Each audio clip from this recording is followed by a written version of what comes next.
Assalamualaikum warahmatullahi wabarakatuh. Salam sejahtera dan salam Malaysia Madani. Sejambak kasih buat merayu majlis junjungan budi kepada barisan hakim yang arif lagi bijaksana, guru-guru pemangkin intelek bangsa, seterusnya rakan-rakan yang saya kasihi sekalian. Cuba kita fikirkan sejenak. Mengapakah setiap kali kita berhimpun, lafaz rukun negara sentiasa menjadi keutamaan? Adakah sekadar melengkap majlis? Atau hanya sekadar kata-kata? Sudah tentu tidak. Rukun negara yang diperkenalkan pada tahun 1970 bukan sekadar 5 prinsip untuk dilafazkan, tetapi merupakan kompas moral yang memandu rakyat Malaysia agar terus hidup bersatu padu walaupun berbeza kaum, agama dan budaya. Justru pada hari ini, izinkan saya mengeluarkan mauduk pidato peranan rukun negara dalam membangunkan masyarakat yang bersatu padu. Sidang Dewan yang dihormati, paradigma pertama di bawah lembayung kata ketauhidan diaspirasi, perpaduan dikecapi. Imam An-Nawawi pernah berpesan, kepercayaan kepada Tuhan ialah cahaya yang menerangi hati dan kekuatan yang menguatkan jiwa. Bujang Melayu turut mengingatkan, tegak rumah kerana sendi, runtuh sendi rumah biasa. Tegak bangsa kerana budi, runtuh budi, runtuhlah bangsa. Prinsip pertama rukun negara, percayai kepada Tuhan. Wajar kita supaya saling menghormati walau berlainan agama dan kepercayaan. Setiap agama menyeru umat agar mengamalkan kejujuran, kasih sayang, hormat, menghormati dan tolong menolong. Apabila nilai-nilai murni ini diamalkan, hubungan sesama masyarakat akan menjadi lebih erat, seterusnya melahirkan sebuah negara yang aman, harmoni dan bersatu padu. Sidang Dewan yang dimuliakan, paradigma kedua di bawah lembayung kata kesetiaan diutamakan kerana dimartabatkan.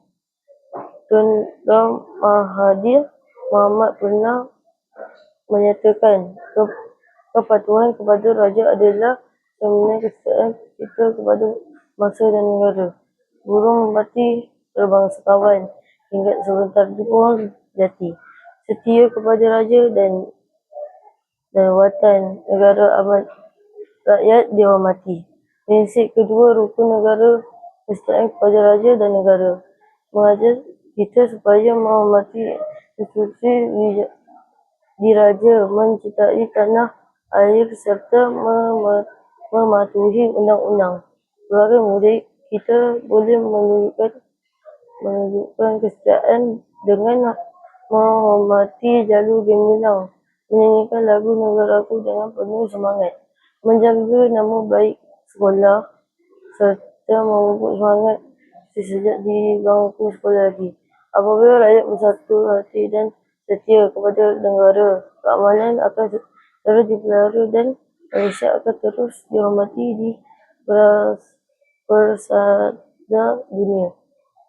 Keluarga Dewan yang saya hormati, paradigma ketiga di bawah lembayung kata kesopanan disemai, perpaduan dicapai.